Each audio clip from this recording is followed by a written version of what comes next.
প্রথম মহাযুদ্ধ বা প্রথম বিশ্বযুদ্ধ।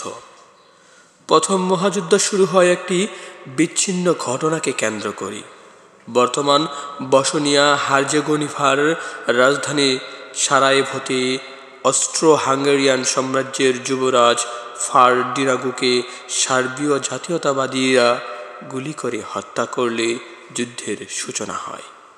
হত্যাকাণ্ড ঘটেছিল 28 জুন 1914 সালে। যে পক্ষ আক্রমণ করেছিল তাদের বলা হয় অক্ষ শক্তি বা কেন্দ্রীয় শক্তি। এই পক্ষে ছিল জার্মানি, অস্ট্রিয়া, হাঙ্গেরি ও তুরস্ক। অপর পক্ষকে বলা হয় মিত্র শক্তি। এই পক্ষে ছিল England, France, Russia, Belgium, Serbia, Montenegro ও জাপান। অক্ষশক্তির পরাজয়ের মাধ্যমে এ যুদ্ধের অবসান হয় 1918 সালে। এই 4 বছরের যুদ্ধে ইউরোপের আরও দেশ জড়িয়ে পড়েছিল এবং রণাঙ্গন ইউরোপ জুড়ে বিস্তৃত হয়েছিল।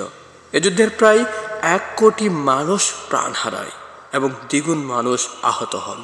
এ যুদ্ধের মধ্য দিয়ে জার্মানি ও তুরস্কের শক্তি খর্ব হয়।